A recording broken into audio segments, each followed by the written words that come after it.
Baik, sebelumnya Assalamualaikum warahmatullahi wabarakatuh. Selamat pagi teman-teman semuanya.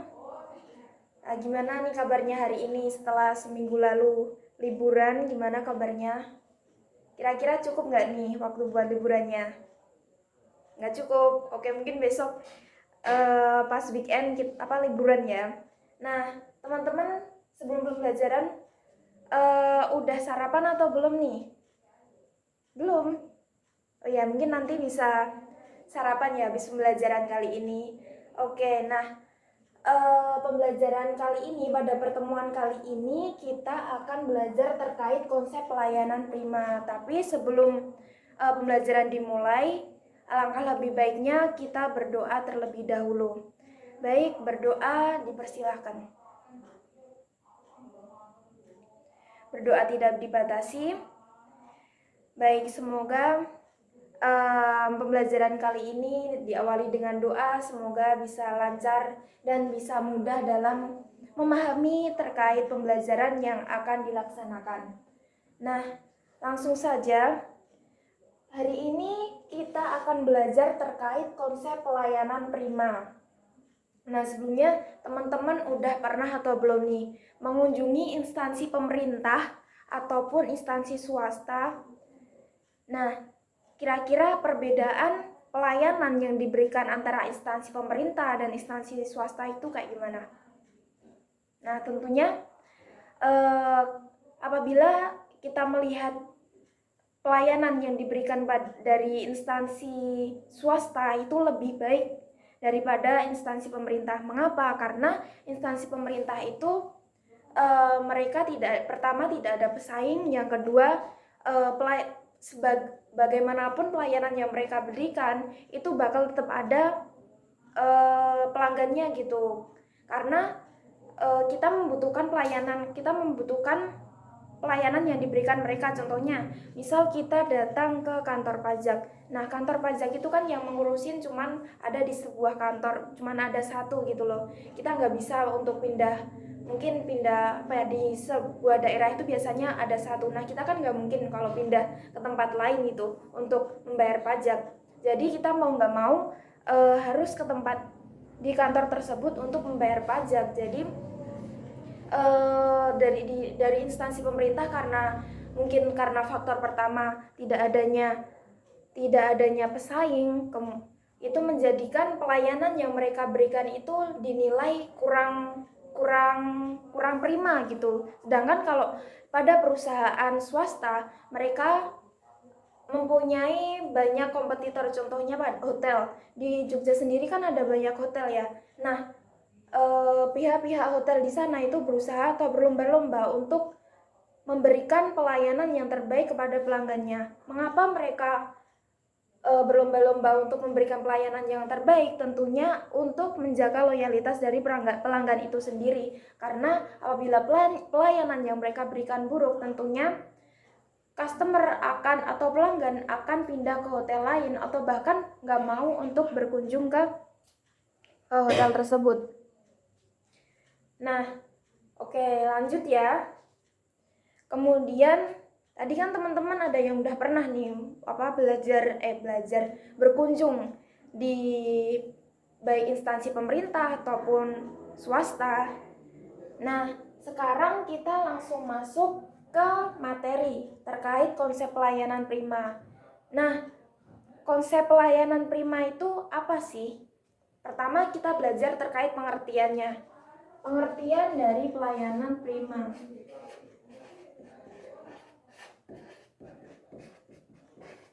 Pengertian. Nah, pelayanan prima merupakan tindakan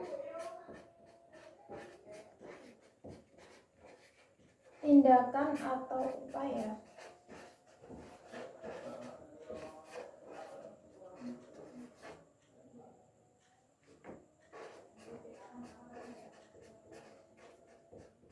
yang dilakukan untuk memberikan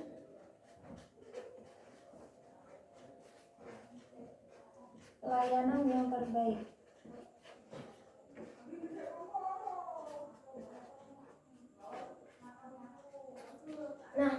Jadi pengertian dari pelayanan prima itu sendiri yaitu pelayanan ataupun tindakan atau upaya yang dilakukan perusahaan ataupun organisasi tertentu untuk memberikan pelayanan secara maksimal. Nah, tujuannya untuk agar pelanggan ataupun masyarakat yang berkunjung itu dapat mempunyai kepuasan ataupun experience yang lebih terhadap perusahaan tersebut.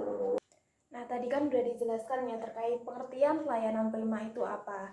Nah, pada dasarnya pelayanan prima atau pelayanan yang excellent kepada pelanggan itu tujuannya untuk memberikan kenyamanan dan rasa aman kepada masyarakat luas. Nah, kemudian mengapa pelayanan prima itu penting?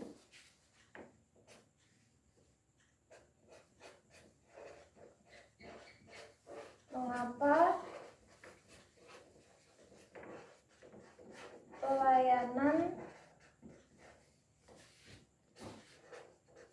prima penting? Nah, pelayanan prima itu penting karena yang pertama untuk menjaga loyalitas perusahaan. Nah, bagi perusahaan yang bergerak di bidang jasa, pelayanan prima merupakan salah satu kunci untuk mendapatkan pelanggan baru. Sedangkan sekaligus juga mempertahankan pelanggan lama. Nah, saat ini juga banyak perusahaan yang menjual produk ataupun jasa yang serupa. Namun, pelayanan yang diberikan itu berbeda antara perusahaan A dan perusahaan B walaupun produk yang diberikan itu sama. Nah, hal ini menjadi pembeda antara perusahaan satu dengan perusahaan lainnya. Dengan kata lain, pelayanan merupakan produk utama yang harus diperhatikan. Namun bukan berarti pelayanan prima itu tidak penting bagi perusahaan non-jasa. Nah, meski hadir dalam bentuk yang berbeda, pelayanan prima itu wajib untuk diterapkan di setiap perusahaan, sekaligus untuk menjaga kepercayaan pelanggan untuk tetap tinggi. Nah, jika sudah berhasil untuk menjaga kepercayaan pelanggan secara otomatis, loyalitas dari pelanggan itu dapat didapatkan. Nah, hal ini juga akan membangun seperti pelanggan menciptakan pelanggan tetap. Nah, tidak hanya itu, pelanggan yang lama juga berpotensi untuk menjadi media promosi bagi setiap perusahaan untuk mendapatkan pelanggan baru. Kemudian berarti untuk mengapa pelayanan prima itu penting? Yang pertama karena mendapatkan loyalitas.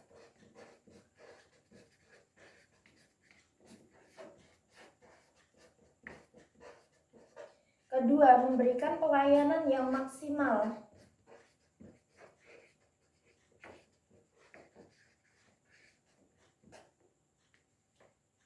Kemudian ketiga, menjaga kepercayaan.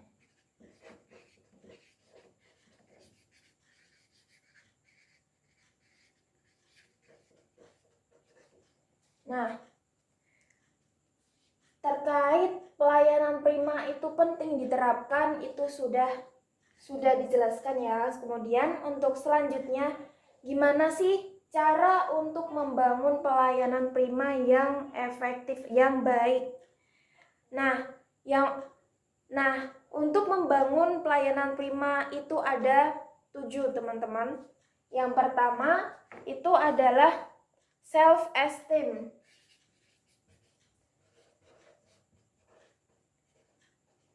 Self-esteem ini sendiri atau dengan kata lain dikatakan sebagai kepuasan pada diri sendiri atau perusahaan memberikan kepuasan pada secara tersendiri kepada pelanggannya. Kemudian yang kedua yaitu vision atau visi. Ketiga yaitu recover atau bangkit kembali.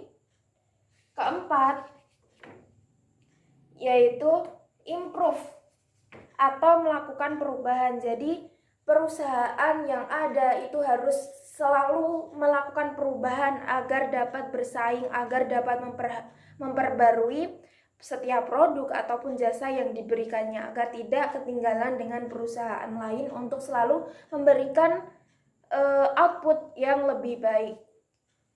kelima yaitu care atau memberikan perhatian. Jadi semisal ada customer yang komplain terhadap produk kita, itu harus memberikan pelayanan yang baik juga.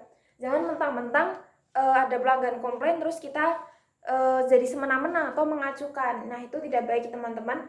Itu harus diperbaiki. Justru komplain ataupun masukan dari pelanggan itu perlu diperhatikan untuk memberikan untuk menjadikan perusahaan itu lebih baik lagi, untuk menjadi selalu berubah menjadi lebih baik buat kedepannya.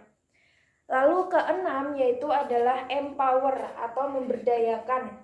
Dan terakhir yaitu exceed expectation atau melampaui harapan konsumen. Jadi mungkin customer itu harapannya adalah yang cuman sebatas mendapatkan produk yang berkualitas. Nah, tapi kita sebagai produsen ataupun perusahaan itu harus bisa memberikan pelayanan yang lebih. Tidak cukup memberikan produk yang berkualitas saja, namun juga memberikan pelayanan yang maksimal, seperti apabila ada keluhan selalu responsif, ataupun dalam pengiriman produk itu juga cepat, ataupun pelayanan prima yang lainnya. Nah, kemudian yang terakhir, materi kali ini adalah contoh penerapan pelayanan prima itu di setiap instansi perusahaan. Nah, pengukuran layanan prima ini sebagai contohnya yaitu pada customer service di sebuah bank. Antara lain ini ada beberapa hal. Yang pertama terkait sikap dalam melayani, kemudian penampilan, lalu kemampuan menjelaskan produk dan fasilitas bank, kemudian bagaimana cara mereka untuk menggiring calon nasabah menjadi untuk ikut menjadi nasabah kita, kemudian produk bank yang bersangkutan, lalu kemampuan menangani komplain dan penampilan fisik dari customer service tersebut. Nah, apabila berbagai poin yang telah dijelaskan tadi dapat dipenuhi oleh seorang customer service di bank, itu pelayanan yang diberikan itu dinilai prima secara internal bank. Namun tentu hal tersebut tidaklah cukup, perlu didukung oleh beberapa bagian lagi, seperti mereka juga harus, pelayanan yang mereka berikan itu juga harus divalidasi oleh pelanggan dari bank tersebut. Apakah pelayanan yang mereka berikan itu benar-benar excellent atau prima. Nah, untuk contoh lain yaitu pada sebuah lokasi peristirahatan atau rest area. Nah, atau seperti resort misalnya, maka keramahan, kemudian handling komplain, dan juga kreativitas pelayanan termasuk makanan dan juga fasilitas yang diberikan seperti outbound, wifi, dan lain sebagainya itu juga perlu diperhatikan. Contohnya keramahan salah satunya ketika seorang pelanggan itu datang ke resort dengan seorang, dan pelanggan tersebut sebelumnya udah pernah nih datang ke resort kita. Nah, apabila kita memberikan pelayanan yang excellent, itu mungkin di saat beliau datang kita bisa menyambut mereka, misalnya, "Selamat pagi Bapak, maaf Bapak sekiranya 2 bulan yang lalu menginap bersama dengan 4 orang teman di sini, bukan?" Maka kalau diperhatikan ekspresi dari pelanggan tersebut merasa diperhatikan atau merasa diingat. Jadi pelanggan tersebut merasa istimewa. Jadi, mereka merasa bahwa keberadaan mereka itu diakui dan dihormati. Jadi dari pelayanan yang diberikan itu memberikan kesan tersendiri kepada si pelanggan tersebut. Kemudian sekian materi terkait konsep pelayanan prima. Tadi sudah belajar terkait yang pertama terkait pengertian, kemudian bagaimana untuk membangun pelayanan prima itu sendiri, kemudian cara atau contoh,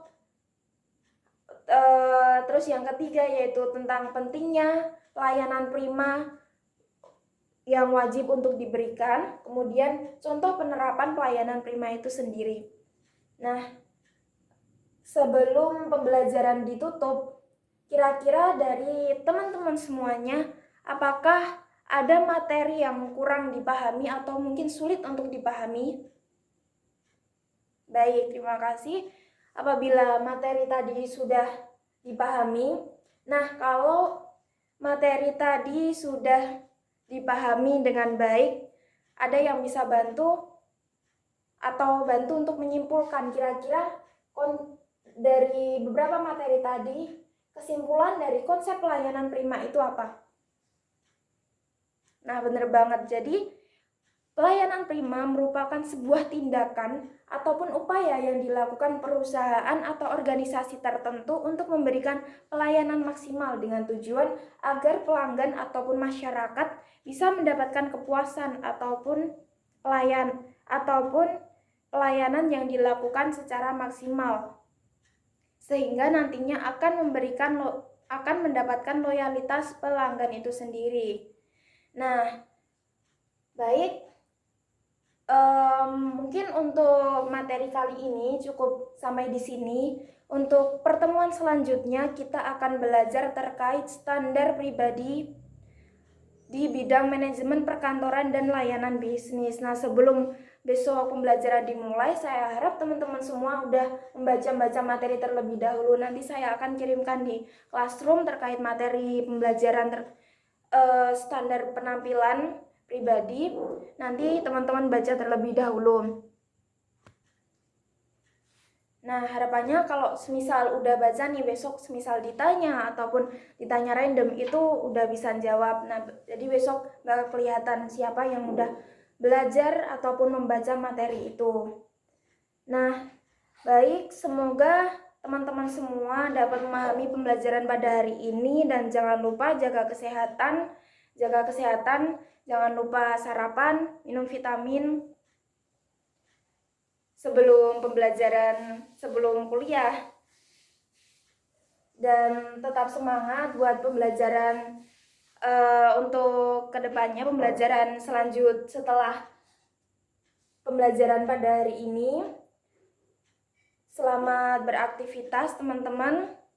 Mungkin terima kasih teman-teman semua atas partisipasi dan kehadirannya pada hari ini. Semoga apa yang telah kita pelajari ini dapat mudah dipahami dan juga dapat diterapkan oleh teman-teman semuanya. Mungkin kurang lebihnya saya mohon maaf. Wabillahi taufiq wal hidayah. Wassalamualaikum warahmatullahi wabarakatuh.